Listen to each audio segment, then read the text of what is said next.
Hello.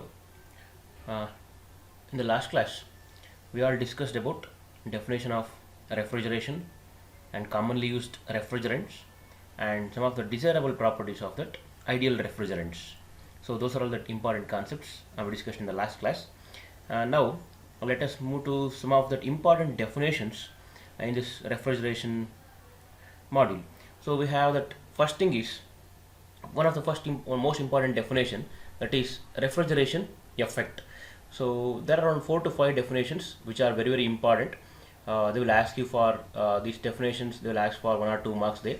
So please go through these ones. These are very important definitions. The refrigeration effect. So you can see here, in a refrigeration system, the rate at which the heat is absorbed in a cycle from the interior space which is to be cooled is called as refrigerating effect. It's very simple definition actually. In a given refrigeration system, the rate at which the heat is extracted from that compartment or interior space which is to be cooled, so that is called as refrigerating effect. So it's a very simple definition to remember. This is like the rate at which the heat has been removed from that compartment whose temperature is to be maintained less than that of surrounding temperature. So that rate at which the heat is extracted from that compartment, that is called as refrigerating effect. A very simple definition to remember. You can remember that. You can, I'll tell you once again if you want. So the rate at which the heat is extracted from that compartment which is to be kept cooled is called as refrigerating effect. So you can easily remember that definition of refrigerating effect or refrigeration effect. Next is ton of refrigeration. So this term is actually unit of refrigeration. As you all know that there will be some units for many parameters there. Similarly here for that refrigeration, we have one unit, and a unit for that refrigeration is this ton of refrigeration. So this will be defined as, you can see how that ton of refrigeration will be defined. It is defined as the quantity of heat absorbed in order to form 1 ton of ice in 24 hours when the initial temperature of the water is 0 degree Celsius. So this is again a simple definition of ton of refrigeration. As I told, ton of refrigeration is unit of refrigeration. So its definition is very simple to remember. First let us understand what is the concept behind this ton of refrigeration. So let us consider that water at 0 degree Celsius. That is, initial temperature of the water is 0 degree Celsius, and from that water we need to produce 1 ton of ice, that is 1000 kg of ice is to be produced exactly in 24 hours.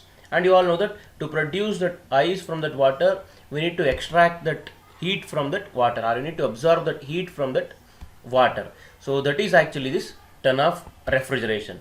So it is easy to remember. Consider that water at 0 degree Celsius, and from that water we need to produce 1 ton of ice exactly in 24 hours. To do that, or to produce 1 ton of ice in 24 hours from that water, you all know that we need to extract that heat from that water. If you extract that heat from the water, definitely the water will converting into that ice there. So that is what actually that process, and definition will be like this. Ton of refrigeration, it is defined as quantity of heat absorbed, or you can say it as quantity of heat removed in order to form 1 ton of ice in 24 hours when the initial temperature of water is 0 degree Celsius. So it is very easy definition again, once again to remember. Quantity of heat removed in order to form 1 ton of ice in 24 hours when the initial temperature of water is maintained at 0 degree Celsius. So we have some specific value for this ton of refrigeration. So in that SI unit, this ton of refrigeration will be given as 1 ton of refrigeration is equal to 210 kilojoule per minute. Or you can see here 1 ton of refrigeration is nothing but around 210 kilojoules of heat has to be removed per minute actually. Or even you can give the test, if you convert this in terms of second, it is 210 divided by 60, it will be 3.5. So then it will become kilojoule per second, that will be kilowatt. So please remember these two values along with the definition. Ton of refrigeration, quantity of heat absorbed in order to form 1 ton of ice in 24 hours when the initial temperature of water is 0 degree Celsius.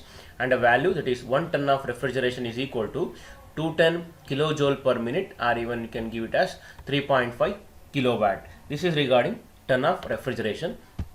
Next we have ice making capacity.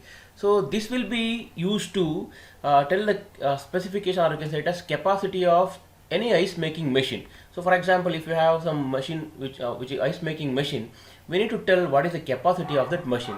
So this term will be used to tell that will be used to specify that ice making machine. So an ice making machine is normally specified by its ice making capacity. We have that definition like this. Ice making capacity is defined as capacity of refrigerating system to make ice beginning from the water at room temperature to the solid ice. So here actually in this case of ice making, when you are telling regarding that ice making capacity, here we will consider that water at room temperature. So that water will be considered room temperature, and again same thing, if you go on removing that heat from that water will get converted into ice there. So this ice making capacity is a term which is used to specify that capacity of ice making machine. And definition is again, it's simple, defined as capacity of a refrigerating system to make that ice beginning from the water to the solid ice, or even simply you can tell it as capacity of the refrigeration system to produce a solid ice from that water which is at room temperature. So this is the easiest definition, you can say that. I will tell you the definition once again. It is defined as capacity of the refrigerating system to produce a solid ice from the water which is at room temperature. So it is usually specified by the unit kg per hour. That means what is the total quantity of ice produced, that is mass of the ice produced per hour. It is telling its capacity of that ice making machine. So this is the term which is used to, ice making capacity is a term which is used to specify that capacity of ice making machine. So it's very simple again, definition, you can remember that. Next we have like coefficient of performance, and you all know that this term we already discussed in when we were discussing about the properties of ideal refrigerant. So we all come across with this word, that is coefficient of performance. We simply call it as COP, and we already discussed that an ideal refrigerant should have high COP, or high coefficient of performance. Let us see what is this coefficient of performance now. The performance of a refrigeration system is expressed by a factor known as coefficient of performance. Yes, this factor, that is coefficient of performance, is used to express the performance of a refrigeration system.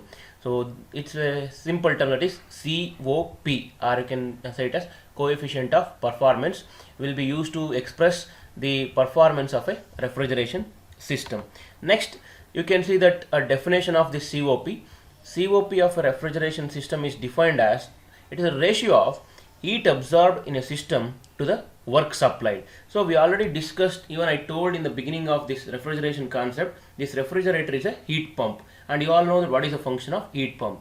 Heat pump has to supply that heat energy from low temperature region to high temperature region, and to do that it requires some external aid. You all know that without external aid, it cannot, the heat pump cannot, heat pump cannot pump, and heat pump cannot supply that heat energy from low temperature region to high temperature region. If that heat pump has to perform the task, that is supplying of heat from lower temperature region to higher temperature region, then it requires that external aid. So for that, this term, that is COP, will be used to express the performance of refrigeration system, and the definition is ratio of heat absorbed in a system to the work supplied. And here the work supplied is, what is that electrical energy what we are supplying actually. So you can see here, if Q is heat absorbed or removed from the compartment, expressed in terms of kilowatts, and you all know that Q is heat absorbed or removed from the compartment. W is work supplied to that heat pump actually, that is your electrical energy or electrical power what we are going to supply, that is work supplied. Again it is expressed in terms of kilowatts. So according to the definition, we will write that COP, coefficient of performance, as it's the ratio of heat absorbed in a system to the work supplied. So it is very simple definition to remember. COP is equal to Q by W, where Q is heat absorbed or removed from that compartment and W is work supplied. So this is regarding coefficient of performance, very important term actually. So along with the ton of refrigeration, it's a unit of refrigeration. This is also one of the most important term, that is which is used to express the performance of refrigeration system. Like it is defined as the ratio of heat absorbed from the system to the work supplied. So you can easily remember with this expression, COP is equal to Q by W. You all know what is Q and W. Q is heat supplied, heat absorbed from the system or heat removed from the system, whereas W is work supplied to that heat pump actually. Next is like relative COP we have, that is relative coefficient of performance, or simply you can call it as relative COP. So this is the ratio of actual COP to the theoretical COP.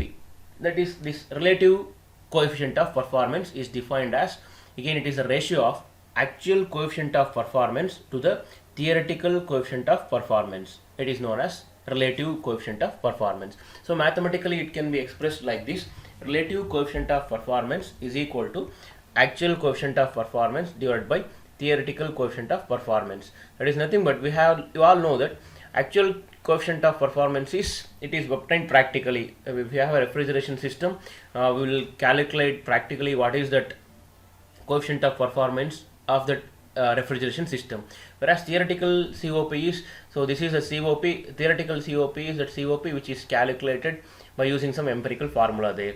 So that's why this relative COP, it's very simple term to remember. It's a ratio of actual COP to the theoretical COP. You can remember the definition. So these are the very important definition.